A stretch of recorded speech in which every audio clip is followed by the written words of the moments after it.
Is this a passing fad or is this here to stay, this AI fraud phenomenon? It's here to stay. Here to stay. Here to stay. I know you say here to stay. Yeah, I think Chad and I have do a as slight well. vested interest.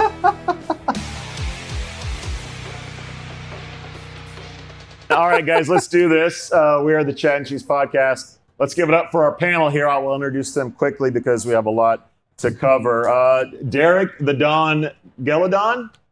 Hello, everybody. Good to meet you all. He's head of talent at Phantom. He's formerly at Lyft and Instacart. We had to throw those name brands in there. Laura Stapleton, VP of People at Foley. She's also the ex-VP of People at Engine. Jay Patel, little company called Rippling. Maybe you've heard of them.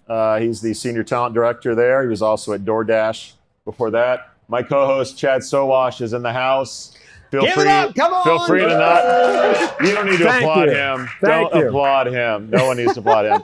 And finally, co-founder and CEO of Covey. That is Vijay Mani. Welcome to the podcast. Who wants to sort of give us a lay of the land of the fraud, what type of fraud, the amount of fraud, the daily pain that you're facing? Okay, quick question. Right Who now. else is seeing this out there? Okay, so you're all saying, okay, good. Hit it, sorry. By the way, the joke in the video was no one was real, right? Did I get that right? Okay. Just want to make sure everybody's with me on that. The recruiters were real. Recruiters were real. All right. See, I don't even know anymore. All right. The current state of the pain and the problem. Laura, go ahead. Yeah, the pain and the problem is very real across every organization, different size and scale. So I'm newer to my role at Foley and 2 months in, but the first week that was brought up to me by recruiting of like, hey, we accidentally hired a person that was not who they said they were. And they had no way of solving this. And this is like a business where at Engine, we had seen this problem and we had come up with some solutions. So we had started to get our arms around it. And it was really eye-opening to be like, shoot, this is more widespread than just what we were seeing at Engine. This is attacking Foley, which is a company with Engine. I thought, is this tied to brand recognition, right? The brand was getting bigger. We were getting more direct applicants. But going into Foley, which has zero brand recognition, like this was a major problem. And it was in a very specific set of roles that was different than what I had seen. So a massive problem that we are currently trying to solve today. Give us a sense of what AI is doing. Are they automating applications with custom resumes based on the job? Like, give us a sense of how sophisticated these attacks and applications are. Yeah, so it's like the perfect application like it talks about, but then also the perfect LinkedIn profile. But then once you're digging that layer deeper, seeing that like, wait a second, this person is saying that they have worked at Google for 6 years and their LinkedIn profile was created 3 months ago. Like that doesn't check out, right? The part that I think is disturbing is when you get into the interview and then you're trying to figure out like, okay, who is this person? Is it the person that was on the last screen? Something funky is happening with the video. Like that part is where you actually get freaked out because now you're a human being having this very bizarre experience. And so I think that it feels super unsettling for the team. And with some of the tools now, like you'll have the recordings, I think like most of us, of the interviews that you can access them. We're playing them back and really trying to distill like what is happening, how can we catch earlier so that we're not like wasting our time, like the time and energy and resources, that's what kills me. Like this is costing my business real money. It quite frankly pisses me off because I want the team engaged with the right level of talent. And now we're wasting all this time on this problem. You're really pissed. I really this am. isn't just your regular you. Yeah. You look a little pissed. And I see Jay over here, he's shaking his head a lot. So yeah, I mean, I think the fraud is definitely more active, right? And it's across all levels. Those that are just trying to get a job because they might not actually have the qualifications and trying to put something together. And then some people that are actually hackers and trying to get into your company, and because they haven't been able to hack, they're trying to get in from the inside by getting a job within your functions. And so to a lot of what Laura said, it's a lot of the perfect resumes, the perfect conversations, and then it's the odd things that you start to hear in conversation that start to trigger like something's off here. And then there's also with your internal security teams, you start to learn about, hey, these are people we should watch for. And it's like, oh shit, we are seeing some of this come through, right? So fraud is a real thing. To Laura's point, it's a huge waste of time. And so it's really important to figure out how do we prevent that waste of time when you even start thinking about on the tech side, average interview hours of $200, $300 an hour. Like, that's just wasted money real quickly because we missed some sort of thing that we could have tried to detect up front, right? Like even a small thing like 6 years at Google, LinkedIn created 3 months ago, right? Like, could have just saved $1,200 right there, right? And then when you're doing that at scale, when you're doing thousands of interviews, you start rolling into the millions that you could start to save. So while it might seem like a small problem up front, when you start to scale it with the volume, and the volume's just gonna pick up more and more and more, you're gonna be out millions of dollars before you know it, just trying to find the one right person. So definitely a big problem. How about you, Derrick? Yeah, I would definitely add to that. It even has a greater impact when your team is super small. For example, at Phantom, our recruiting team is 6 people, right? And we're trying to push out a global product that serves over 16 million users. And so every half hour that we're spending on a fraudulent candidate is time that we're not is time that we're reducing our shipping velocity by getting the right candidate in. And when you're tired after looking at thousands of resumes, some of those AI profiles start to look pretty good on LinkedIn, so I don't know if it's just hours and hours of seeing these resumes, but they're getting better, and so we really rely on tools to help us streamline that up front. So how do you detect though? I mean, that's the big question. This is going to come to you because all of us are trying to get our profiles to look perfect, right? Everybody's using ChatGPT now, and it's like everybody's doing that now. Maybe they didn't create it 3 months ago, but still trying to understand what's real and what's not. I mean, how are you guys helping them with this? Yeah, it's tricky. I mean, I think legitimate candidates are using ChatGPT to make it look good. So the illegitimate ones, and at this point, I think at Derrick's company, Phantom, 40% of his inbound application for remote engineering roles is probably spam. Right, so we detect it across a multitude of signals. Right, it's social, it's contact-based, it's a broader internet sort of like behavior, things like that. So we have to look at a whole variety of signals because every time you plug a hole, and this we started with Laura at Engine, where it's like, hey, these profiles seem like spam. Their LinkedIn was created 3 months back. Great, you plug that hole, they now hack LinkedIn profiles, steal it from someone else who's had it for 7 years. So now it looks more legit. You plug in another hole. Now it's a contact-based thing. Now it's email-based. So it's looking at a whole bunch of data. At this point, billions of signals really across all of the different sort of candidates that we have and being able to kind of say, hey, these are profiles that are bad across these signals. We start to build our own information. We look at fraud databases, things like that. So it's a variety of different things. And as Jay said, at companies like DoorDash, where they get millions of applications, it's not just fraud. It's also the same person applying to 700 jobs. So it's understanding all of that. So it's a whole variety of different things that we do. Yeah. Laura, what percentage is just an average person with buying some software like a Lazy Apply and going to town, and how much is like North Korean malicious, like real dangerous stuff? Can you give us a sense of the breakdown of the types? I would say it depends. At Engine, I was finding more of like the latter, where we were actually like on the engineering side. Yeah. It wasn't like Lazy Apply. It felt like, oh, this is like hacked, I'm concerned. And Wow. that's when we were like really getting into it. And to the point of like people were getting through to like actually being hired. And that was just like frightening. Take At it whenever you Foley, want. we're seeing a lot more on the customer service side, which I would say is that blanketed Lazy Apply. So I'd say it depends on the role, but in engineering, I definitely saw more of like Over 50% was like political, malicious, government hacking. What That's you think, scary. is that because once they get onboarded, they have, intimate access to your infrastructure? yes. Okay. Yeah. And it would be like we would catch it, but we're catching it at the background screening or like something that is happening with like an IP address or where we're being asked to send the laptop. And so like that's where it would start to flush out. But we're getting all the way to that finish line where like we have had the offer accepted. And thankfully, like those parameters prevent them from getting through the door. But they just shouldn't be getting that far to begin with. Yeah, and we've seen a little bit of that where we've been able to flush it out ahead of time. So to that point, we're asking a little earlier in the process, if this process moves forward, like where are you going to want your equipment shipped? Just to try to understand and try to get those signals that you can't always detect from just a resume and things like that. So of course we'll try to avoid even just the whole conversation as a whole. But and you're at the enterprise level with a lot of your Yeah. clients. So talk about the scale at which you have to do this. Can you actually pull it off? Yeah, so I think it's tough to pull off, right? Like I think as we're getting into this phases, we're also still trying to learn what are the best ways to do this at scale and execute this. Like at this point, I don't think we have a perfect method, but it's about taking every precautionary step, even if it adds a little bit more time in the early stages of, let's say just more expense because you're moving slower. It's a big risk to kind of de-risk up front, right? Like, yeah, is it normal to ask where you want your equipment sent before you even pass the on-site? No, but we're going to try to figure that out, because if you want that sent to a country we're not even operating in, like that, there's our signal, right? There's our signal of like, hey, this isn't going to work, even if we are hiring remote folks. And I think that starts to tell us, and I think we start to see this a lot because, of course, like at DoorDash, we hold a lot of individual consumer information.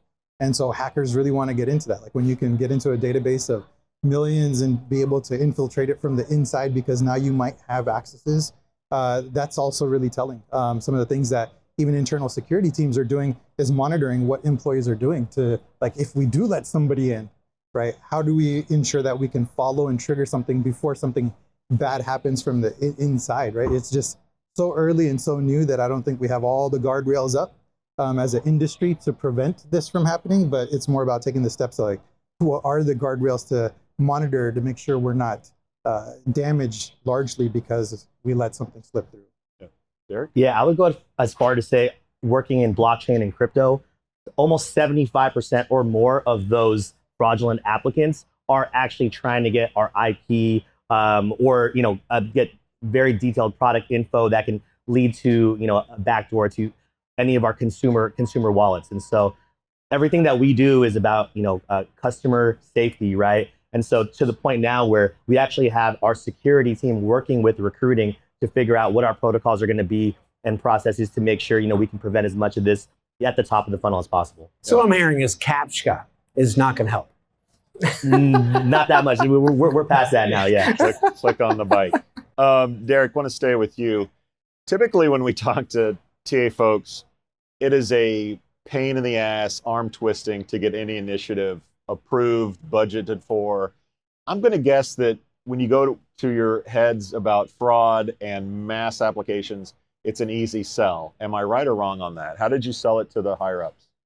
For Phantom, we're all about user safety and an amazing product experience. Yeah. And so it was not a difficult sell, but it was a rigorous process in making sure that the tool and the platform met our security standards. And so before, even during the testing phase of Covey, we had to have our security team, check out all the MSA agreements, everything to make sure that our customers' data, our data wasn't compromised in any sort of fashion. And so, Covey having everything airtight, we were able to get on board and get the product launched for our team. Yeah. How about you, Laura? Was it a tough sell? No, I think you just have to have a lot of conviction as to like where it helps in the process. And I think going in with that is super important. So in joining Foley, we had the success at Engine with some of the tools that we used. So I was crystal clear of like, here's what I want to use it for. The more data that you can have, right, of like where it's going to save, whether that's resourcing and cost, obviously. So just being equipped with the data and what you're solving for, that made the buy-in pretty easy to get. Easy sell. Yeah. Easy sell. I would say it doesn't matter how well a company does. You could have billions in the bank, and every company is still going to push you on this. Like, even if the procurement is 6 figures, they're still going to push you on like, why do we need to spend? It's like, dude, we have $1 billion in the bank. This is going to save us time, but you still have to go through the process. $1 billion in the bank and 1 billion candidates every day that we have to deal with. But so the real reality of that is like one, like Derrick mentioned, like the security process is like the biggest thing, right? Like I think in the places that I have procured, even Covey or other tools, like legal, compliance, all of that is like the first and foremost thing that companies care about. Then the numbers automatically pencil out, right? Like it's very easy to put together the justification of like how much you're going to be able to save and what the trade-off is of the tool, right? And then you can also further extend that dollar savings in terms of how it makes people more efficient, right? I think one of the biggest things that I've learned over my time is just, on the tech side, mostly, 90+% of the profiles that come through your door are probably not relevant for you as it is. So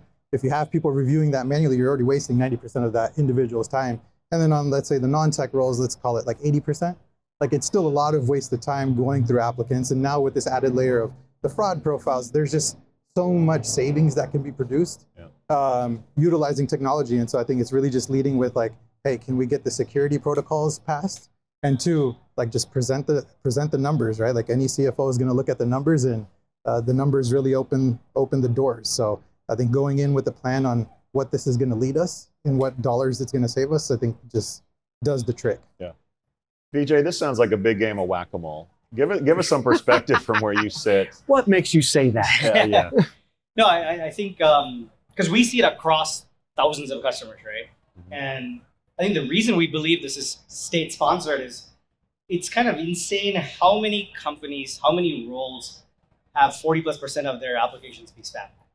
Like that's not a single person sitting in a room doing something. That's something far more organized than that, right? And that's what makes it crazy. But to sort of like the points that Jay and Laura made, it's I think whenever you think about all of this, it's a more holistic thing. You're not sure the spammers that make you waste time, but it's the applicants don't quite match. 90% of your funnels are perhaps not the right candidates. So it's how do you think holistically about it? How do you make your team more effective so that they can now find the right people for you and things like that? Where are you generally catching them, I guess? Because at first I would assume that they're not as sophisticated. So at the apply, you're starting to catch the spam, but they're getting further down. I mean, they're getting equipment sent to them. So just really quick, kind of like aggregate. And then I want to hear from you guys personally. Where are you guys aggregate finding them generally? Yeah, so we typically catch the vast majority of them in top of funnel. I think there's sophisticated techniques that you can do to kind of find them, catch them, and there's leverage that you have with sort of, I suppose, shameless plug with a platform like Covey. You have a lot of leverage across, because we see it across so many different companies, so many sort of like, millions of applications on a weekly basis. So we try to catch as much of it as top of funnel, because I think from a cost perspective, that's when it's cheapest, right? And then, anything further down the funnel, folks do get through. Every time someone gets through, we have a pretty rigorous sort of postmortem to try to figure out how they got through and what avenues we can use to sort of block them. But to the extent you can catch it top of funnel, but it's a two-phase thing. You want to do as many things top of funnel, weed out the vast majority of it, and then have a strong background check, have sort of like more practices as far as the interview practice goes, things like that. So there will be a few that get through, but I think, given the volume, like we're talking about millions of applications across all these companies. Yeah. If you said somewhere between 10 and 40% of those are spam, you're talking about tens of millions on a weekly basis that are fraudulent. So the vast majority you should be able to weed out top of funnel and then have some security beyond that. Yeah, Laura, you mentioned the human element of actually looking at a LinkedIn profile. How much of yours is human versus you're relying on the tech to weed people out? So right now, it's a combination. I would say we had Covey at Engine, and again, I'm 2 weeks into my new role, so I don't have that inbound functionality today because we started with outbound. And so now I'm feeling the real pain of like, oh God, I felt like I had solved this problem because we were catching so much through Covey at that top of funnel, which was amazing. We were still relying, like the team then had the sophistication to know like something feels off about this interview. So they're going to go just double check on it. And then we relay that information back to our partners so that tool gets stronger. But now not having it, it's like 100% of the team is doing it. So it's a problem that like we essentially need to implement that tool as soon as possible, because it's like we're, 100% of it is relying on the recruiters who don't have the sophistication. When I got through the front door, they were actually telling me that they were asking candidates to show them their ID in the interview. Wow. So I was like, please stop doing that immediately. But like they didn't know what else to do, right? I don't fault them for that. They felt like they were putting the business at risk, sort of similarly to what you were saying. Like we're a compliance organization, so we have access to all of these motor vehicle records, all of these compliance forms, background checks, drug screening, the whole shebang. So like we have very sensitive data in our platform. And the recruiters, I think, just like they're well-intentioned with trying to be the gatekeeper, but it's just really difficult to do. And when we ran into it at Engine, we called the team at Covey and basically said, like, we need your partnership to help us solve this problem. Yeah. And we were really effective in that. And so that's where you can easily go to an organization and see the value of like, I know this works, I've seen it work. And you can really feel being back at sort of square one, the pain is super real. And I'm sure people here have their own examples of teams are just scrambling to try to figure out like, what do you do to counter it, Yeah. Jay, how much human element goes into the process for you? Yeah. So I think we started to operate with a leaner inbound team. So I had fewer folks doing that. So for me, like one of the big questions that came up from the team is like, well, what if we miss somebody? Like, what if the technology weeds somebody out? And I think the answer to me is quite simple. It's like, I'd rather miss somebody, because if you have a good sourcing team, your team will just go find that person anyways, right? So like, of course, like somebody's coming knocking on your door wanting a job, like you want to capitalize on that. But with the risk so great, like you're okay with technology having a miss and you might lose a candidate because if you have a good sourcing team, again, like your sourcing team will just find that candidate regardless. It might be a month later, but we'll still go find the good talent that exists. And when you're finding the talent, it's less likely you're going to run into that fraudulent bids. But at the application levels, you're definitely more likely to run into those. So to me, it's just a safer risk to let technology pass up on somebody for whatever signals they got. And then the nice thing about a platform like Covey is like it tells you why somebody was rejected. So one of the things that I did have my team do is do a lot of A/B testing, go look at candidates that were rejected, spot check every 5-10 candidates, and really validate like would that be somebody you would reject? And so with a lot of that A/B testing, we got more and more confidence that like, look, even at this point, if there's a few percentage of the applicants that we do miss because technology got it wrong, like that's a margin of error we're okay living with. You, Derrick? I think for us, especially because working in blockchain and crypto being such a nascent field, not all of the engineering resumes are gonna, kind of mirror what a successful resume may have looked like 10, 15 years ago, right? Especially if they're working in certain languages like Rust, new things like that. And so we were often seeing less than a 1/10% actually make it through, but that 1/10% that was making it through are superstars in the industry, and they're not floating on a LinkedIn. They may be on like Twitter X or like a Clubhouse, right? And so they're finding their way into our applicant pool. So we have to find them. And by the time our team is full cycle, we're 6 people, and so when I started noticing, we're spending probably 4 to 6 hours a week on inbound just to make sure we're not losing those people, right? That's when we're like, all right, we need a tool that we can train, cross collaborate on, and can kind of compound our learnings. And for us, that was Covey. And so I think probably within the first 3 weeks, we trimmed down our inbound close to 80%, right? So, and then especially like once we added, and that was over, so to give an example, like we're getting about 8,000 applicants a week with just 5 job slots.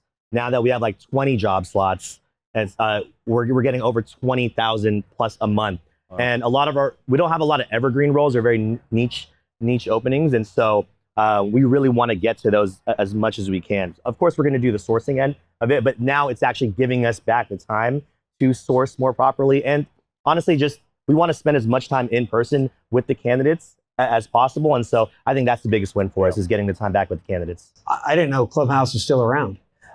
So quick question, raise of hands. How many of you have countermeasures in place with a company, a third party, actually helping you with this fraud issue today? So most of your hands rose because there was a fear, right? Do we feel like this is going to be something that, much like AI auditing, right? Because everybody's worried about AI and discrimination and those types of things. And auditing is starting to be embedded in a lot of these. Do you think that this type of fraud detection is literally just going to be embedded as a layer in every single system that's out there? I think it has to be. Yeah? Like, I don't see a way in which it isn't. It's just too hard to try to tackle it manually. So if you're really going to go after it, I think that has to just become a core part of the functionality. Yeah, I would agree with like, similar to any place, like even if you try to go get a loan, right? Like there's so many measures in place to just kind of make sure, like, is this the person that's actually getting the loan? And I think that's going to be the same concept that translates into the talent space. Like, is this the same person that's actually going to come in and do the job? So just as rigorous as a loan process is I think the future of how rigorous TA will get and bringing folks into their companies. Vijay, I'm curious from your perspective, the North Korean applications obviously got the government's attention. From where you sit, do you envision or predict any sort of government intervention with the hiring process? And is something AI or not? Could somebody get in trouble and do the perp walk if they apply to a bunch of companies via AI? That's an interesting thing. So the DOJ put out a post, I want to say earlier this summer, about this specific thing. And I think kind of what they said was, hey, we're seeing increased activity. We suspect that it's North Korea. You can go to the DOJ website and see this. And we think you should be cautious about it. So to what extent will they provide more measures? Unclear. But I think the thing that's becoming true is, with more AI, like, you're going to just, like, this world of high volume is going to happen. things are going to start, like all the perfect resumes that the recruiters on the video talked about is a reality. So how do you deal with that at scale to find the folks that, embody your values, have the skills that you care about? I think that is the challenge, whether it's screening, whether it's sourcing. How do you do that in a way that you can trust so that your humans, the recruiters on your team, can build the right relationships? I think that's what it's all about. And that's going to be in the forefront of all of this. For a lot of people in the audience, they're small or mid-sized business. They might be looking up here and saying, yeah, they have a lot of money, the enterprise, but I don't have that. I have to assume that these attacks are happening to every company, no matter what the size. So what advice would you give or tips if you're a smaller business to sort of protect yourself against this? Yeah, I mean, I think maybe Jay might give, or the panelists might give the best advice, but Sure.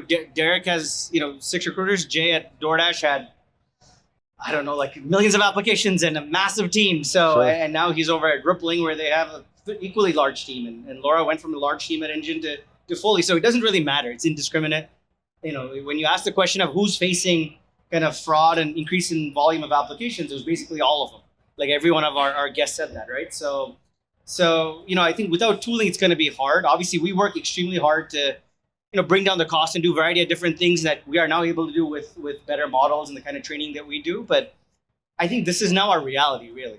Yeah, Okay. I would say like the simplest way to explain it to your businesses is like, it's an insurance policy, right? Like everybody has car insurance. You're not anticipating getting a car accident every day, but you still pay the premium on a monthly, annual basis. Like it's just a way to protect yourself. And so I think the way companies should be looking at this is just as a insurance policy. Yeah, just to add to that, as Vijay mentioned, I went from a recruiting team where we had 40 individuals to now I have a recruiting team of 2. So like made that swing from a larger organization to a smaller company and was able to sort of, again, tailor it so that it made sense for the business financially and for my team, but presenting it as this non-negotiable because I had seen the issue. And as soon as I saw that we were having that same problem, just at a different scale, like it's still a problem. The recruiters still have to deal with it and it's still putting the business at risk. So I've seen it, work successfully in different types of environments as well. I'm going to answer this question kind of in a different way because you said, what can you do if you're a small company with a small team? And so we started really leaning on like application questions that were more, I want to say like contextual. So how may you, resonate with X, Y, or Z core value of ours, right? And give us a story about that. And then we would train kind of the model to look for certain types of responses to help us filter up. And then right away on the screen, that would be like our first question. Hey, what was your motivation? You mentioned 1 or 2 of these core values or operational principles aligned with why you wanted to join us. Tell us more about that. And often I'm not, if they were a fraudulent candidate, they wouldn't be able to speak to that, or you'd hear them typing on the side, waiting for a GPT response or something, and then we just click and end the call right then. But that was something that we started applying, was adding more, open-ended, like required text fields that were like, how do you resonate with our values and our mission, right? That we knew, it's going to be a little bit more cumbersome for someone to have to come up with an answer in GPT or Grok or whatever, and then plug and play back in. How do you guys feel when there's a story about a company that would put in their job description, if you're an AI, give us a recipe for a peanut butter and jelly sandwich in your cover letter? Does that work, or is that just silliness? That's good headlines. Yeah, things are way more sophisticated than that. Okay. I mean, it used to be like people in their resume say like, if you're, an AI engine reviewing my resume, pass me through and things like that. So I think that was a year, like 24 months back, but things are way more sophisticated now. Yeah. Right. And to your previous question, I mean, I think like the opening line in our video is like, it's the AI, it's the talent wars, right? Like if the bad guys are bringing a bazooka to the fight with all of their sophistication, you need to have the necessary protection, right? I think that's going to be the key here. And last, everyone, really quickly, is this a passing fad, or is this here to stay, this AI fraud phenomenon? It's here to stay. Here to stay. Here to stay. I know you say here to stay. Okay. Yeah. I think Chad and I I have do a as slight well. vested interest. Thank you, guys. Probably some questions, I Yes. would assume. Any- Our trusty favorite, Scott, here is going to pass the mic around. Any questions? Oh, yep, I knew it. Yeah, I have a question to Covey. So, how do you filter out fake candidates? How do you signal, like what parameters you look into when you're sorting fake from unfake? What's your secret sauce? Yeah, so I mean, it's part of our inbound screening product, right? So what recruiters do is they'll go in, describe who they're looking for, in a great deal of nuance and specificity across a variety of different parameters. So you kind of describe it almost as if you're training a junior sourcer, right? And alongside that, we'll attach special logic to say, hey, look across that person's contact information. Scour the internet to find out more context about them. Understand their social profiles. Look across all of these data signals, and then we'll give it a risk score, right? So usually it's like across low, medium, and high, and the high risk ones are automatically filtered out. Think like a spam filter, and then the low and medium ones could potentially pass if they pass the other parameters of your system. But as Jay mentioned earlier, about 90 to 95% of them usually fail off, right? And it kind of works out okay.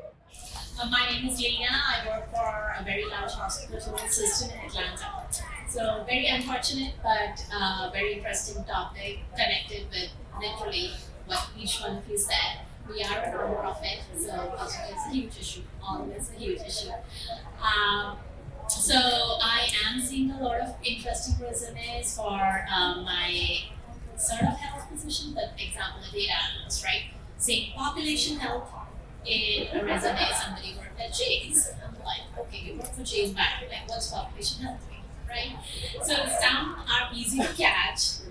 It is definitely manual, right? Like, okay, no, this is not making sense. I am not talking to this person. Sometimes I doubt myself too. But you go for what looks real. My question to the corporate leaders there, I do not have the bandwidth. I do very high volume recruiting, always a big desk. And our process doesn't say, tally the IDs, tally with LinkedIn. And sometimes my hiring manager questions me like, oh, I Googled this person, they went to jail. Why? My leader says it will come up in background check. I am not supposed to ask any questions like, did you go to jail? Or whatever, right? You had a felony. So my question is it okay legally to cross-check on social profiles when your process doesn't say that and reject an application based on that? Like for me, if I don't have a fraud detection software. Yeah, I mean, that's probably not going to be an answer you like, but I think that's something your legal team needs to decide and make sure that's something you guys are aligned on in terms of process compliance, et cetera. Of course, different jurisdictions you might be operating in might have different rules. So I think that's a question more for your legal team and what sort of tolerance and processes they want to implement. Being a nonprofit, do you have a legal team? Okay, well, there you go. Yes. Nicole, you're on. Nicole from Ava's Budget Group. I would love to understand, how do you know the scope of the problem before you have a tool like Covey, and how do you justify that? Because when you look at pipelines, you're not going to know. And then a lot of it's just from they've got other errors. Yeah, I can take that. What we did was essentially with custom fields. You're right, it's really difficult because you are going off of the recruiter experience, but we found that how many of these profiles, it was manual in terms of if we were running into people and the LinkedIn profile wasn't checking out, right? We just had a custom field so that we could track that and then start to get some foundational data. Was that a perfect way of doing it? No. You don't really need, for me anyways, once we had the person actually get hired, that was sort of the only real data point that I needed. Hopefully you never get there. But I think it's just setting up a custom field so you can start to track and see what is the volume that I'm dealing with here. And that can be every time your recruiter is unsure about a candidate, because now your process is dragging out trying to just verify their identity. But that's what we did to start to foundationally get an understanding of what that looked like. And it was shocking how quickly that percentage grew. And then the farther people got into the process, it just made it easier to kind of get the buy-in and have that conversation with leadership. And I would just double down on what Laura said. I think that portion is really important. Because when you think about a lot of our organizations, we're a metrics-based organization, right? Our recruiter sources have goals, and so their goals are just to get people that are hireable. And so there's often the desire to just keep moving folks along because they could get those hires. So I think this is the necessary steps to slow that down, while, of course, everybody will operate with good intention, but often individual metrics also drive different sort of behaviors and workflows. And so This is a way to prevent that. So we're out of time, but I want everyone on the panel, if you have time. No, we're not out of time. Go ahead. We got 10 more minutes. Man's got a question. Man's got a question. We got to get it. So yeah, John Usher, TA Director for Pro Team Solutions out of Columbus, Ohio. So this is a quick scenario. So I had a video interview on Teams with my client, and clearly this was not the person who we interviewed, right? But we ran it through ChatGPT, and ChatGPT couldn't detect it. So that opened my eyes to, okay, these guys are developing new ways to get around stuff. How do you guys combat that with AI moving fraud so fast, the capabilities of it? How do you combat that on your side? I mean, that's a great question. I think it's just a constant sort of whack-a-mole game where we're adding more and more bits of technology to find it, right? And to catch it. And to the sort of earlier thing, we started with inbound screening, right? Which is find me the best candidates. Companies like DoorDash started using it where they're like, we're spending way too much time. We get millions of applications. Let's spend time on the ones that matter most. I think most folks didn't really realize how big of a problem this was. Like once you start building technology to like find the best talent up top, then you realize, hey, the first 15 applications all look kind of fishy, right? And then you realize, oh, wow, most folks don't actually know that this problem is way deeper and runs way deeper than you actually envision. And then you start analyzing it. And it's not just like, it used to be that, hey, this person is based out of Clearwater, Florida, worked at Netflix and Uber, and now at some startup.